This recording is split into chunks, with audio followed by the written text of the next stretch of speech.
Well, in this episode of Behind the Pulse, I'm super happy to talk with Majeidah Queen Dolo. How are you doing? I'm doing great, Vince. Thank you for having me on. I'm really excited to talk with you over this episode because you're doing some really interesting things internationally, and it's something that I feel like we connected over when we first talked because we both have a big interest in connecting music lovers around the world, and I think you're doing it in a really creative way and adapting in the music industry really well. Yeah, thank you very much. I appreciate it. I really do. So I guess we could start at the beginning of your story. Could you talk a little bit about kind of how you started working in the music industry? Like what changed you from just being a fan to doing some of the work in the business end that you're doing now? Yeah. Well, perfect. Thank you again for this opportunity. I love this platform. Basically, I started my music journey, I would like to say officially in 2014. Everything prior to that was just, me being around and being involved in journalism. But 2014 is when I actually came back from Africa. So when I came back to the US from Africa, that's when I really got involved in music because when I went to Africa, I saw that the music industry there was so vibrant and unique. And I knew that very soon here in America, that sound and that culture was going to transfer over and penetrate the American mainstream music industry. I knew that 6 years ago. So I was living in New York at the time. I was in college. I went to Marymount Manhattan College. And New York at the time, too, was such a melting pot with different cultures, especially Manhattan. So there would be different like parties and clubs. And I just never really realized how influential the African culture was here in the US. So that's how I started to basically network with a lot of DJs and promoters and musicians. And then when musicians came to America from Africa on tour or shows, I would basically, help with the shows and kind of just, do it for free, but just get in there just to get my name out because I was just loving the culture. It wasn't really about the money, but I just wanted to be involved, network with these artists and, listen to their music and do interviews with them, like behind the scenes interviews after they're done performing and put it out online, put it on YouTube, or just, Facebook, just different places, and this is before these artists actually blew up. So that's basically, how I got involved. So it sounds like you really kind of went towards like more of the media route. Obviously, Right. you saw the impact of like marketing and media Yeah. and like how that affects artists. What were Yeah. kind of like some of your main inspirations that like got you to kind of lean that direction as hmm opposed to maybe going like the legal route, which what you're doing now, kind of to foreshadow that? Like, why really did you start with the marketing campaign aspect of it? Yeah, I knew that in order to be influential, you have to be good when it comes to marketing and branding.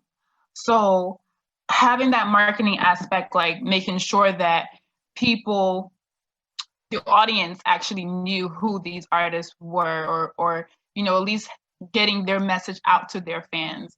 So for instance, if an artist came to America, having those interviews and having those I guess behind the scene footages of them will actually get those artists in America or those customers and fans in America to actually gravitate towards their artists more. Like, okay, this person is from Africa, they're here in America, they enjoy this, they like to do this is how they got started in the music business, this is where they see themselves going in the music business. It makes that consumer relationship a lot better. So starting off, doing interviews and helping with marketing was definitely like the foundation of it all. But as I got to grow more and more in the industry, I noticed that, okay, now we actually need to focus on the actual music business, which is royalties and revenue generation and publishing and distribution and, all of those things. Yeah, definitely. So was it like, I mean, I'm sure like, were you nervous when you were first starting out and like talking to artists and then like, what skills did you like learn to speak with artists like that and to kind of like have a successful interview? Because not only are Yeah. you communicating with musicians, that's a certain challenge because a lot of people aren't really a lot of musicians aren't versed in speaking about their art, but you're also internationally communicating with people from different countries and from all over the world. Yeah, I was nervous, to be honest. I kind of get over that, butterfly feeling now, but at the beginning, definitely very nervous, and it's just something that I just had to overcome. Like, regardless of how nervous I was, I knew that it needs to get done and it will get done. And I just had to get over that fear of being nervous in front of the camera, or being nervous talking to an artist that has, music all out, videos all over the place. I just had to put myself in that mind frame to just basically have a conversation with someone and pretend like no one else is around besides me and that person. And people probably will, if you're nervous, they'll probably know that you're nervous. But one thing about me too, I just kind of just went off the flow and vibes and good energy. That really helped too. Like, sometimes I'll have questions written down just to kind of guide me, and then I wouldn't even follow the question. Like, we'll just have a regular conversation and I wouldn't even look at the paper any longer. So, I just got better at it, and I was already passionate about it anyway. So I think anything that you're passionate about just comes naturally. Definitely. And that's kind of some models I have for this podcast too. And kind of some things that you just said are my same thoughts as well. So are you now, and then did you focus on just artists in Liberia that were coming out and coming to the United States? Was it Africa as a whole, or like what kind of artists were you and do you focus on? Yeah, it was actually like artists as a whole that were from Africa. Africa is a continent with, over 53 countries. So I am from Liberia, but at the time it was mostly countries such as Ghana and Nigeria that were really influential in the music scene. So at that time, 5, 6 years ago, I was mostly in the Nigerian and Ghanaian market. But now the Liberian music industry is going to like a whole new level now, and that is my main focus, is to help Liberian artists and help the music industry reach that level. Yeah, it was probably you had to go kind of where there was already a scene to learn about it, and then I'm sure Yep. you're super happy to see a country that you have a connection with, that you have ties with, now starting to blow up in a way, and it sounds like Definitely. you're really ahead of the curve. Yeah, I'm happy about that. So, what was it like? Kind of, you came back to the States. You understood that Liberia was the place that you should be focusing on now. Right. What other work in the industry kind of helped you get to the place you are now? Just basically learning and researching and always trying to connect myself with people who are, just as passionate as I am when it comes to music. I was working at Live Nation as well, prior to COVID. So I got a job at Live Nation just to do more networking. And I met so many managers and artist managers, people that are involved in the production, because when it comes to the music business, I want to learn as much as possible. So I wanted to know, when it comes to concerts and tours, how does that take place? So I was able to work for Live Nation and get to see from start to finish how a show is actually organized. Yeah. And on top of that, I am the national organizer of the Musicians Union of Liberia, which is a governing institution in Liberia that oversees all musical affairs. Wow. It is a position that you have to get elected for, so people had to, vote for me, and I won overwhelmingly for that position. So I knew that being the national organizer and being in charge of shows and festivals and things like that, I wanted to work with Live Nation just to kind of expand my knowledge more when it comes to shows and touring. So working at Live Nation, I got to see the whole production team when it comes to the visuals, when it comes to setting up the stage, and just all of that. And then I got to see it, when everyone else, seen the show, like with the fans coming in, I actually got to see the performance. But I didn't just only want to see the performance. I wanted to see actually how other performance organized. I think you touched on a lot of great kind of things there.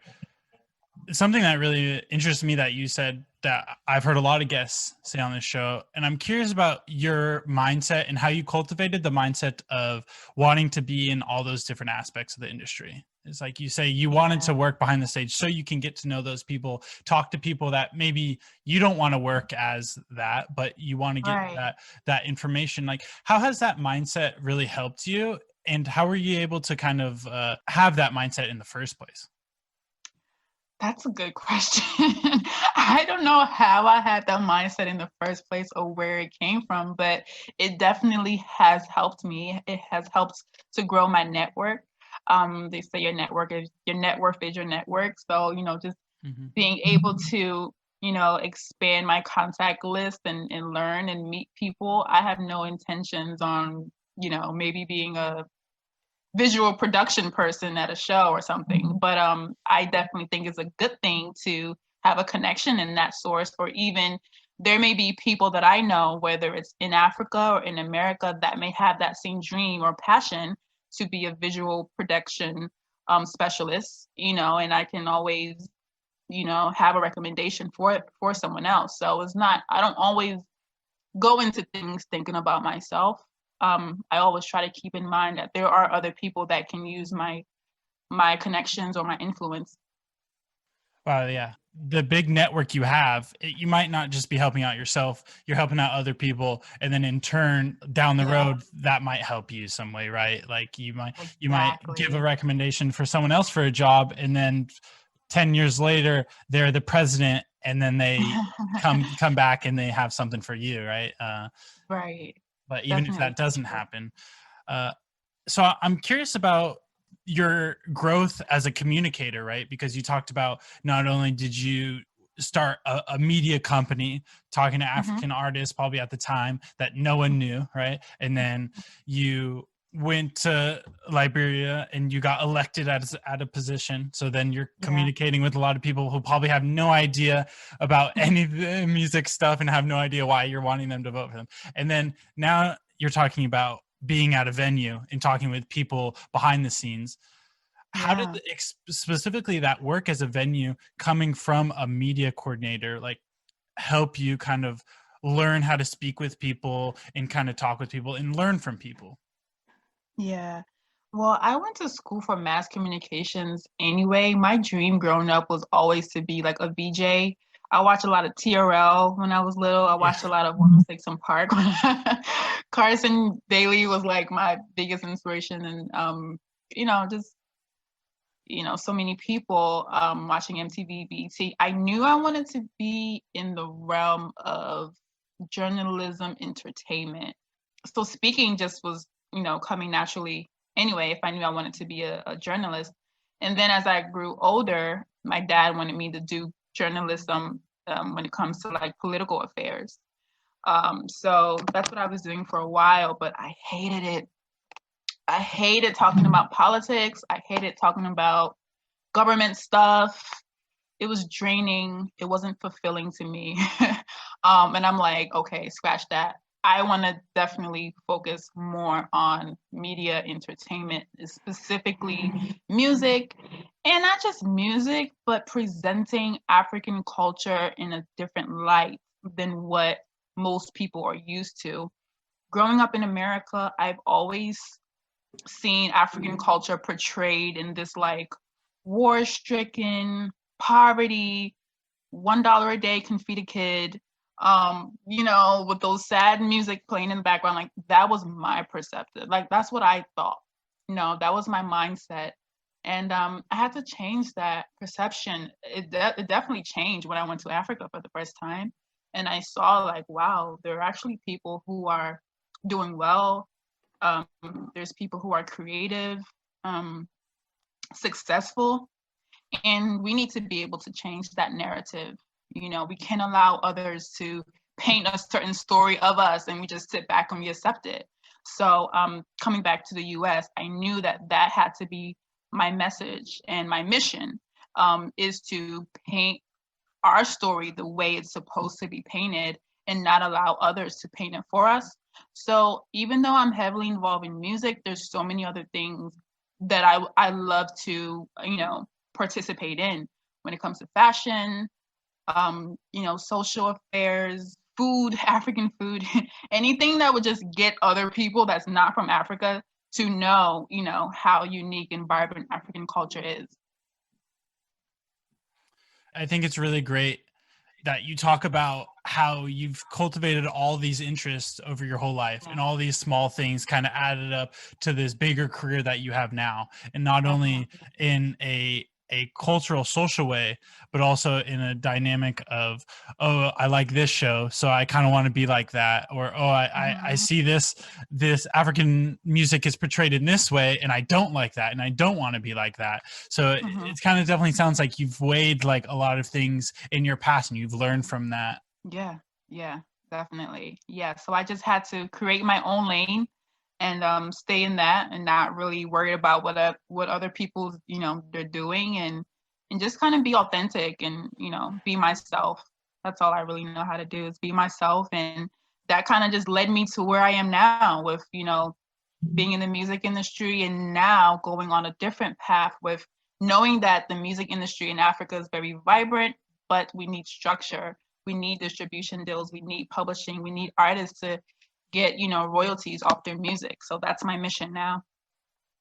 I think that's super important. Like it's the 21st century model, right? Like you want to bring the progress in like that we want to make money, you know what I mean? Exactly. Like you want to get that bag, and you want to bring up everyone along the way, right? Exactly. That's what we're doing now. The digital era has taken over, so we have to be able to implement that. Yeah.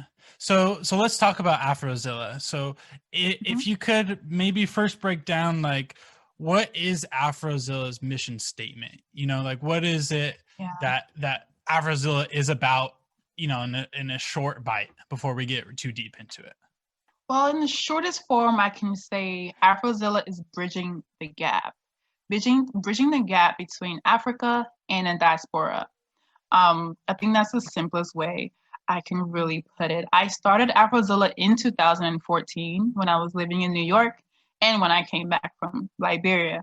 That's when I was doing the whole media and interviewing artists and going on tours and going on shows from state to state. That was the company that I decided to establish. And now it has taken over a whole new life. Now it's a household name. AfroXilla, we have interviewed so many amazing artists, and I'm happy to say that we have interviewed, especially me being Liberian, I have interviewed artists from Africa that other Liberians have never interviewed. So and have gone places, been to the BET Awards in Los Angeles in 2017. So AfroXilla is just basically my first baby, first love, and it's the I guess we'll say the umbrella of everything else. So AfroXilla is the company, and then AX distribution and publishing, everything else falls under AfroXilla. Wow, that's incredible. Now, how many subsidiary businesses do you have under AfroXilla? Like, how much of a reach are you helping these artists in terms of those couple things you just hinted at? But how big is the company in terms of what you can do for an artist? Yeah, I mean, we're now international. We're global. We're not even just in Africa or America. I think I sent you an article the other day. I was in a platform called Union Rights. They're like a blockchain technology, the world's first blockchain technology company. They basically they're responsible for monetizing and monitoring music data. So they're in Spain, Europe. So to be all the way out there in Spain on a platform and having them interview me and get to know me as well, the same thing what you're doing. I'm just excited to be able to have, all of these, reach in different parts of the world. Yeah, and I think the article, they were really praising you too. So it's interesting hearing you you're humbled by them approaching you. But while I was reading it, was they were really amazed the things that you were doing. Yeah, I think they reached out to do an interview with me, and they wanted to know more about what I'm doing in Liberia when it comes to music publishing and distribution. And a lot of people are really interested in African music culture now. So to have a platform in Spain, want to put me on their website to talk about what we're doing in Africa and when it comes to Liberian music was really exciting for me.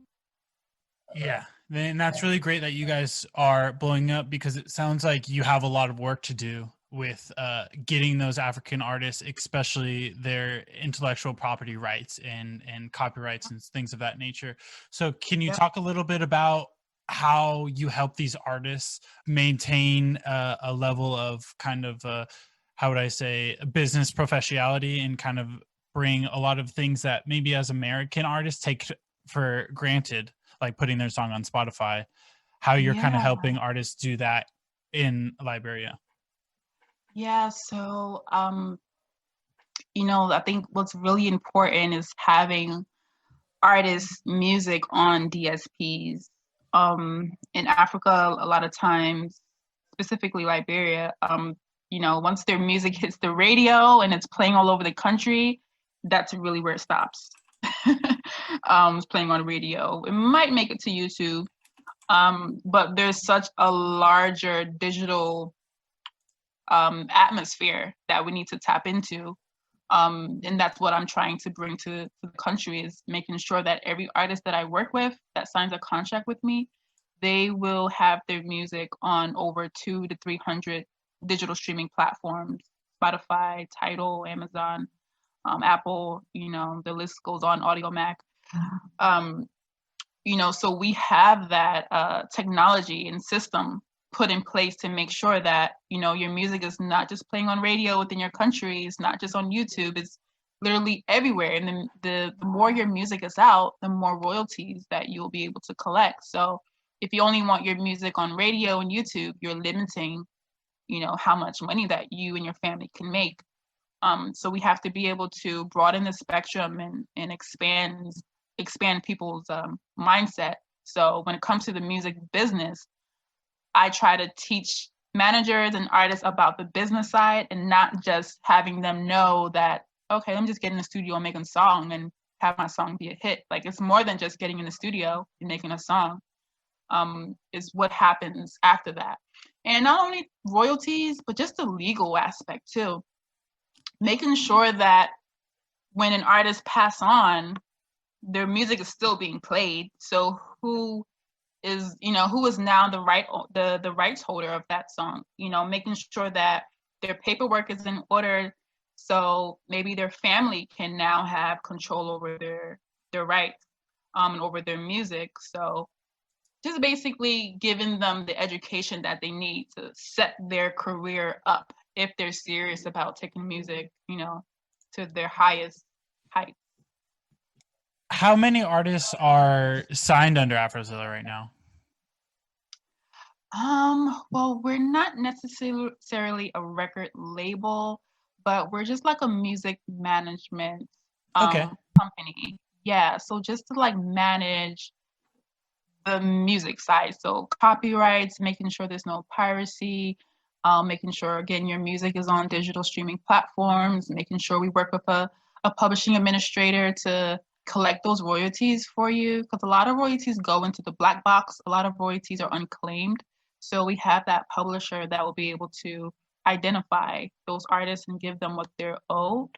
And that's basically what we do. Right now, I literally just officially launched in music management like the ending part of last year. And we right now totally we have about 10 people, just because we've been in establishment for like 2 months when it comes to music management.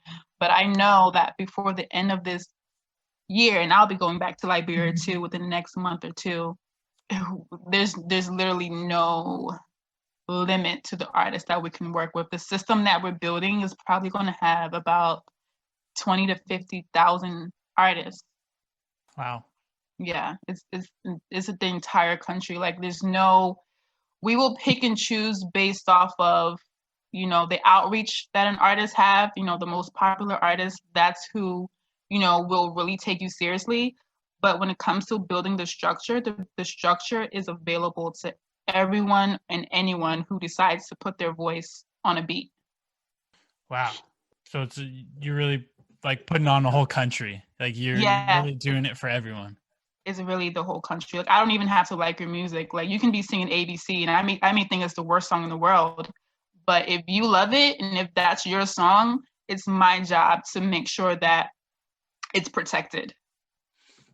That's really great because artists need those rights, and they need people that are going to be there for them and looking out for them in ways, because I don't think at least a lot of American artists aren't informed about the things that they need to do to make sure they get those royalties, or a couple of those things that you really touched on are important. I'm curious about what is the status of a lot of music legislation in Liberia? Like, what is intellectual property legislation like? Like, what are copyright laws like? That's a really good question that you touched based on the music legislation and copyright laws. We do have copyright laws in Liberia. Some laws are a little outdated. And what I'm doing now, you're actually getting exclusive information, Vinny. All right, we're ready for it. You heard it here first, behind the polls. What I'm doing now is I'm actually putting together a bill, an act, which is similar to the Music Monetization Act that Trump signed in 2018. Yeah, I'm very familiar. So, yeah, exactly. So that's an updated bill that is, protecting artists who are now going, well, artists kind of really been into digital streaming, but now we know that the digital streaming world is where we need to focus on. So that's why that bill was passed into law. And I'm working on it now to have it passed in Liberia. So when I go to Liberia next month, I'm going to have a bill set out to say, we have laws that protect copyright, but they're kind of outdated. They're not protecting digital streaming copyrights. And if I have a digital distribution and I'm doing all of these, we need to update these laws. So that's my job, and that's what I'm doing now. And when I go to Liberia, fingers crossed. Wow. Okay. So you're really on the cutting edge of like these things. Are you modeling a lot of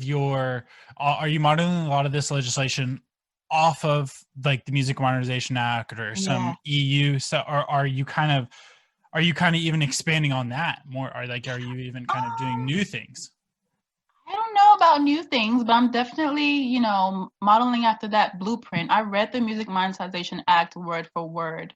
Wow. And it's definitely very helpful, and it's what we need. If America can update their bills and laws, then we definitely need that in Africa.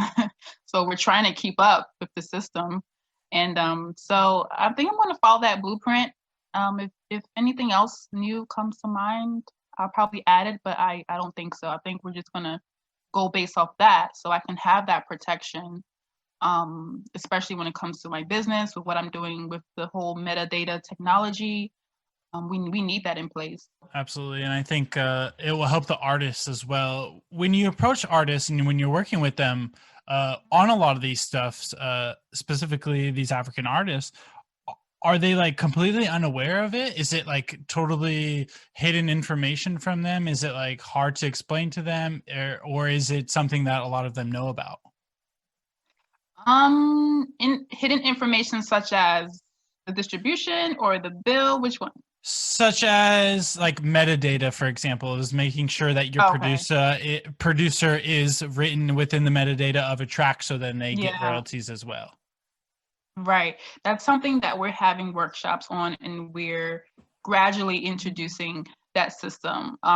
Again, another system that we are introducing is no artist will be able to work with us unless a split sheet is filled.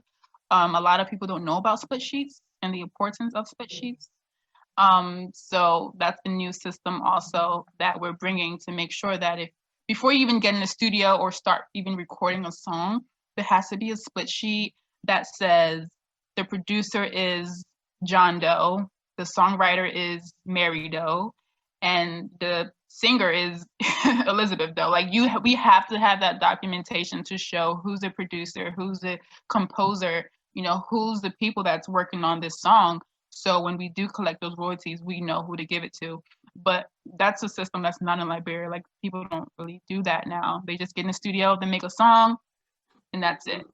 And then who knows? It sometimes it takes 3, 4, 5, 10 years for a song to blow up internationally. So what happens when that song finally blows up somewhere in the world and all this money is coming in, and then we don't have this documentation? Like, everyone is going to be saying, no, that's my song, it's my song, it's my song, no, it's my song. And we don't want that. We don't want people arguing over whose song it is or who wrote what word. Like, all that needs to be put in place. So that's the system that we're bringing now, 2021. You're really bringing structure to something that was already really great, right? And you kind of touched on earlier, and I think we can move into the cultural aspect a little bit, because I'm curious about your opinion. African music has absolutely influenced American music in a really exponential way. And we can go back to, even with this foundation of jazz music, which I'm a big fan of jazz music. And so I obviously know the African roots that American blues kind of took from. But now, more in the 21st century to the late 20th century, how, in your opinion, has the mainstream music industry in America been influenced by African music? I think heavily. And it wasn't like that a few years ago. I think growing up for me, I think reggae music and Jamaican music and dancehall was the one that was really, when it comes to, Afro culture or Black culture, that was really the sound. Dancehall, reggae music, Jamaican music, that was, the songs, the hits. Beyonce did a song with Sean Paul. So many Jamaican artists, but now we see Beyonce doing a song with Shatta Wale from Ghana. We see Yemi Alade from Nigeria on Beyonce's album. We see Wizkid from Nigeria on Beyonce's album. So we see a lot of African artists now working with American artists, and that's something that we did not see 5 years ago. We just started seeing that about 2 or 3 years ago. I think the first real African artist that hit with American artists was Wizkid featuring Drake. It's called Come Closer. Yep. Okay, so now we're definitely saying, like you mentioned, big names like Beyonce, like Drake, kind of taking notes from that African culture and African music and kind of using it. Do you feel like going forward, there's just going to be like a huge shift in, it's going to blow up? Like how big do you think the possibility for African artists to infiltrate the American music industry? Like, how big is that potential? I think it's going to get bigger. And I say it's going to get bigger is because Africa is a continent with so many different countries within that continent. So even though artists from Nigeria may be, doing well now, and because Nigeria is the biggest country with the biggest population in Africa, so their music is more, dominating. But you have music from South Africa that hasn't really even tapped in. I think there was one song called Jerusalem that kind of went viral last year. But there's South Africa, there's East Africa, there's so many parts. So one year a part of a country may do really well, then next year another part, and then the following year another part. So it's gonna get really, it's gonna get bigger. Oh yeah, because when we talk about American music, like, we obviously know like music made in Los Angeles is different than music made in Brooklyn. Like, we know that. So then when we say African music, right, our Western minds have been kind of like trained a little bit to just kind of categorize it all as one genre. I think it's really important how you're touching on, like, no, it's literally a continent with a lot of people. And so those different nuances are going to come out, I think. And it's going to be only a matter of time before we start saying like, oh yeah, I like this Liberian artist instead of, oh, I like this African artist. I think it's only a matter of time for that. So true. Yeah. I'm really glad you get it, because it's kind of, it's a mouthful to explain it, but it's really good to be able to differentiate, the different sounds and countries, you know, sounds from, like you mentioned, New York is different from sounds down south in Atlanta. You know, every state or region has their sound. And that's the same thing with Africa. Every country has their sound, has their language, their beats. They're all different. So yeah, I'm really excited. I know at one time Nina Simone lived in Liberia for some years. So Nina Simone is one of my favorite. You mentioned jazz earlier. So Michael Jackson made a song called Liberian Girl. So African music and sound and culture has always kind of, you know, been peeking its way out. Now when this new age is really taking over, and it's only just going to get bigger and better. I think so, definitely. So, and knowing that it's going to get bigger and better, that's why I'm really adamant about putting the structure in place before it does reach that point, because we don't want it to reach that point and we're not ready, you know, systematically. So I know for sure that, okay, I'm no longer doing interviews. I'm no longer the journalist anymore. As much as I have passion and love for interviews and journalism, my new focus now is on the business side and making sure that there's certain structure in place. And I'm sure once I've done that, maybe I'm going to get another assignment, another mission in life to take on that. So it's always something different with me. I think that's a really great mindset to have, is like your long-term vision. Is like, I kind of touched on that earlier of how you've kind of allowed your upbringing and your kind of past experiences lead you to what you are now. But it even sounds like what you're doing now is you're just working for many decades from now. When you're an old lady, you want to have done all this stuff that is going to pay off in the long run, right? Like you want to learn all these things, and it's important, especially in the music industry, to be on top of it and be progressive, but also have that longevity mindset, of that long-term mindset, wouldn't you say?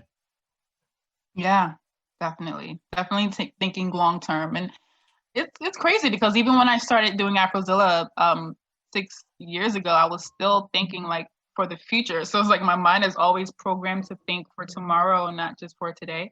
So I knew when I started AfroXilla 6 years ago, like very soon this music is going to be all over the place. And people laughed at me. They're like, no, I don't think so. Are you sure? You sure? A lot of people, even African people, and I'm not even talking about people that's not from my culture, even people from my culture, like, you really think like people, especially Americans, are going to like African music? Like, yes. Yes, please believe me. And I had to really convince people. I had to stay consistent. It wasn't easy, you know, trying to tell people something they don't believe you or they don't, you know, take you seriously. It's not an easy thing, but you have to stay consistent and believe in whatever you have in your heart. Like, just believe in yourself and it's going to pay off. So, you know, as you can see, here we are today. You have artists like Rick Ross making music. Kanye West signed a Nigerian artist by the name of D'banj. I mean, it's endless. You see so many things, so many artists collaborating with American artists, or not even just American artists, but just global artists now. So it's, you know, we're really taking over when it comes to African culture and Afro beats. Yeah, I think it's a really important mindset to have, and a big reason why I wanted to have you on my show is because I feel similar about finding international artists and tapping into international cultures and bringing them to America. Because in my case, I went to Barcelona because I'm Spanish and I'm Italian. So I wanted to kind of return to my roots in Europe. And I got to kind of go into a city that's such a vivacious city and see all these artists and see all this different kind of style and all these things that a lot of these artists were doing. And it kind of allowed me to not only understand the music business better, but also understand music a lot better, because going into different cultures, you kind of hear new sounds. And whenever you hear a new type of sound, you know, your mind kind of lights up in a new way, right? That's why music is so awesome, because you kind of get that light bulb, like, oh. So I'm kind of curious about how you focus on these artists, especially early on in the creation of AfroXilla, because you're able to say you found half a dozen artists before they blew up, right? So what is it that you like look for in these artists?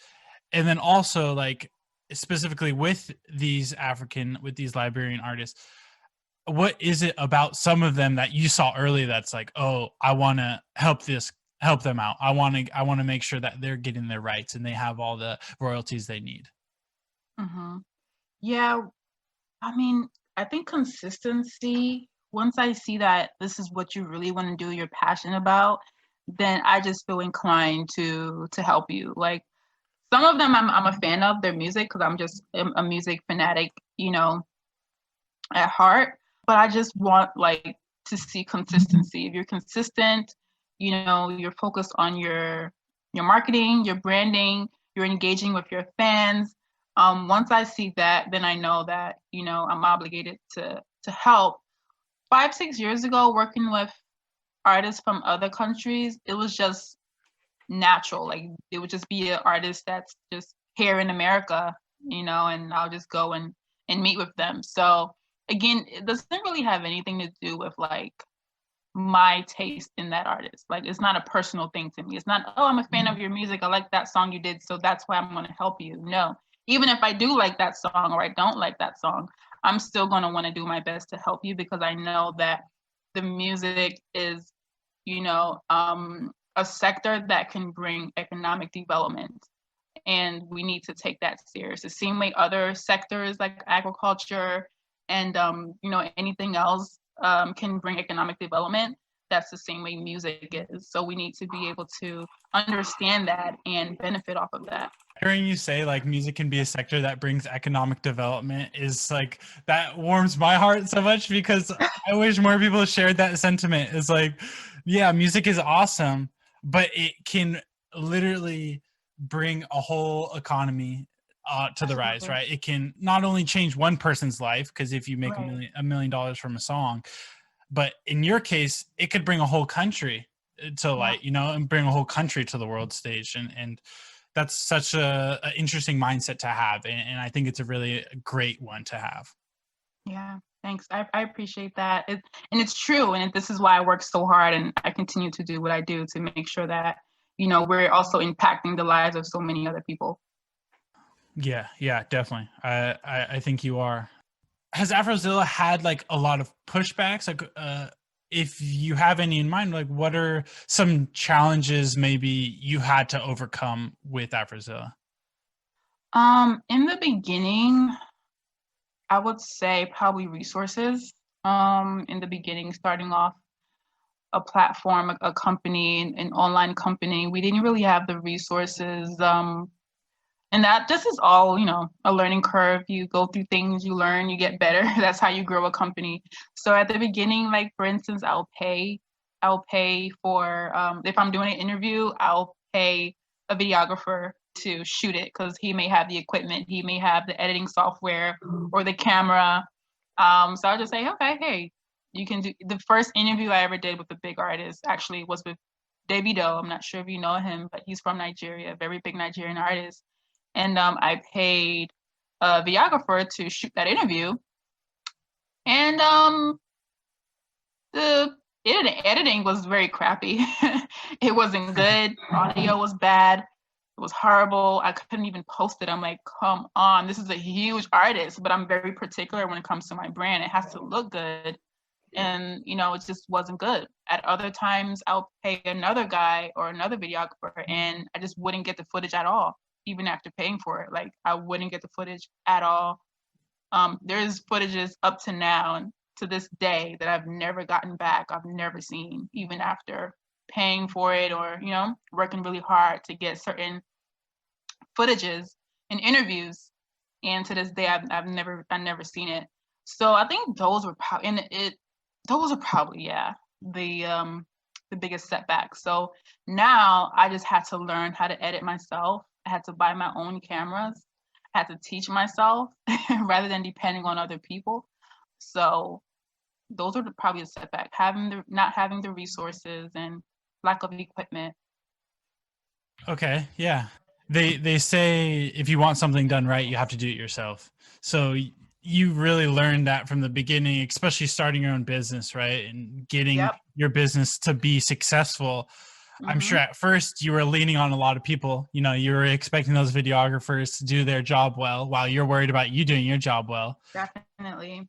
and then you kind of have to step back and realize, no, they're disappointing me, but Right. I can step up, right? And you Yep. stepped up and you're like, okay, I got to do this myself and I got to learn. Yeah, for sure. Okay. So going forward in 2021, Yep. you're mainly going to be focused on going to Liberia, getting that legislation passed. Yes. And what else do you think this year has in store for you and AfroXilla? So many amazing things.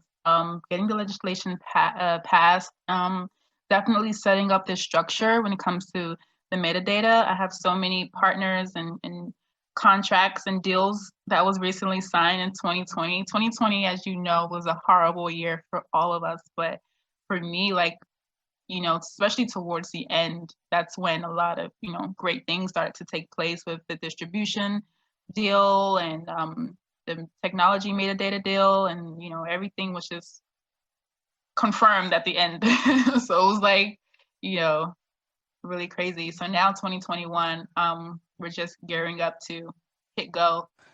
It's like, yeah, you were working kind of a lot behind the scenes 2020. You're kind of set back Yeah, on some ways, but it just kind of got your engine revving a little bit. So you're ready to take off here this year. That sounds really exciting. yeah, I know I'm going to be kind of keeping close tabs on you and AfroXilla because I'm always interested about finding new music, and also music law is something that really fascinates me.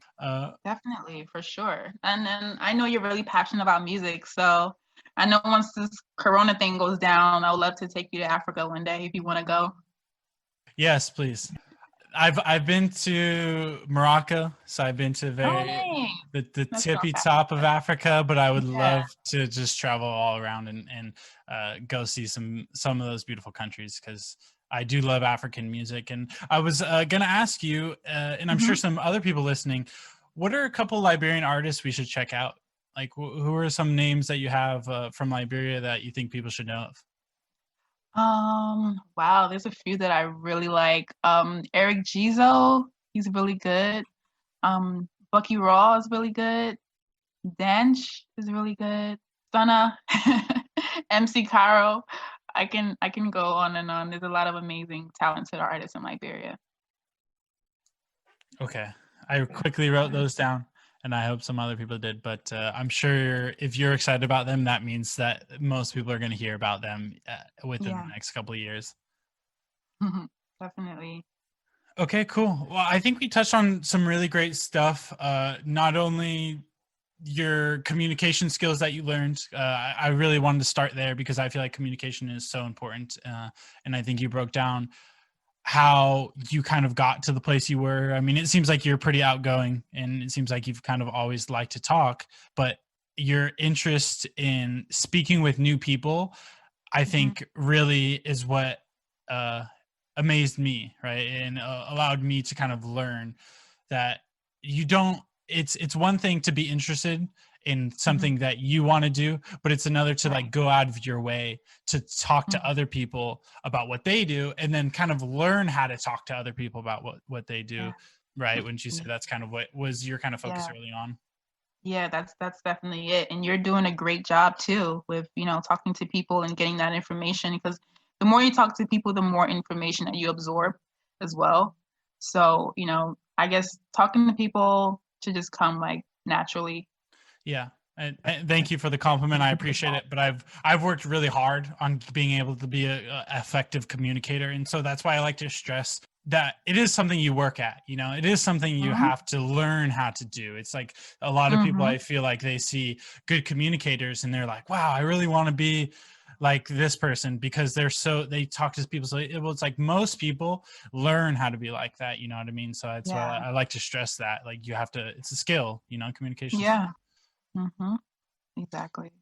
And then I like how we also touched on, obviously the Africa's influence on the American music industry, and we saw that, but especially Mhm. recently with a lot of these big Yeah. names, and then kind of the legislation. I think that was really important to point out because music law is not something a lot of people think about. Certainly outside of the music industry, people don't think about that. But within the music industry, I feel like even a lot of artists specifically don't think about it. So to kind of Exactly. compare the American music industry with like Liberia's music industry is important to not only highlight like, hey, there's countries with artists who aren't having representation where they should, but at the Yep. same time, it's like, what are our American artists really getting? You know what I mean? Like, how much better are we really in America? You know, this is, Exactly. Exactly. And, like I said earlier, the law for the music monetization was just passed a year ago. So, and they're still working on that. So it's happening, but gradually. yeah, exactly. It's like that just happened. And then like DMCA is the big thing we see every day, and you kind of got to deal with on YouTube and Twitch. And that was started like in the late 90s, right? It's the Millennial Music Act. So it's like Right. they were passing a law of that before they even could think about what Spotify is or what YouTube is. And then we're like allowing that to control our digital lives when legislators who have no idea what they were signing back in that day. Right. Right. And so having a perspective like you have of economic incentives for music is so vital, right? And that's why I wanted to share your perspective, because don't you think almost every country should have someone like you supporting the music industry and the economic incentives behind it? It's necessary. That would be lovely. It's necessary because every country has an artist, has someone that loves music. So yeah, that would be great. Yeah. Excellent. And so that just brings us to like kind of current day going forward. And I think there's going to be like really big headlines that I hope people see in a year, in 6 months, in 2 years from now, of Liberia, and kind of hopefully your name is attached along to it. So definitely. Is there anything you kind of want to touch on before we go here? Anything you feel like we missed or you want to highlight? That's really about it. I mean, thank you for the platform. This was great. I was so happy when you reached out to me. What people are doing when it comes to music, whether they're in front of the camera or behind the camera, or whether they're in the studio or out of the studio, you have this platform, and I just hope you continue to keep going. Don't give up. This is really, really amazing. So thank you so much for inviting me. I appreciate it. Well, thank you for coming on, and I appreciate you making time for me and sharing your perspectives, because I totally agree. We do need to have more focus on areas of the music industry that aren't just the artist. Like they say, for every one artist on the stage, there's 200 people that got them to where they are. Exactly. And that really, like what you just said, that really confirmed everything for me when I was at Live Nation, because I saw like hundreds of people. I saw like what goes into actually creating just a show that an artist is going to perform for 1 hour and go home. Like I saw the hours and the efforts and the amount of people that goes into just creating a 1 hour show. So that is so true. There's so many people behind the scenes that are doing great things. Yes, exactly. And I think a lot of people doing a lot of legislation, that's really important, because we are living in a modern world where we do have government regulations that should be up to date with our modern music industry. We should be focused on legislation, because that's what's going to allow the industry to grow and it to be respected as an actual industry, right? And not just a hobby. Very true. Not just a hobby, but it takes people who are passionate about music to pass those legislations, because even though it's the politicians' job to sign off of it, but they have no idea when it comes to music. They don't even know, their job is not, music related things. So it takes people who are in the music industry who are passionate to actually bring these things to the forefront. Yeah, so it's people like you and me. So I will definitely be putting AfroXilla, some links down in the description of this video, as well as ways to contact you, so people can kind of follow up with you. And I just want to thank you again for coming on the show, and also what you do and all the great work you're kind of doing. No problem. Thank you so much, Vinny. We'll definitely be in touch. Cool. Thank you. Bye. Bye. Thank you for listening to this episode of Behind the Pulse. I hope you enjoyed my talks with Majeidah Queen Dolo. I think she shared a bunch of great stuff. I will leave her contact info as well as AfroXilla info down in the description of this video. Please like and subscribe to my YouTube channel to stay informed about some other great guests I'm going to have on very soon. Thank you so much for listening. Peace.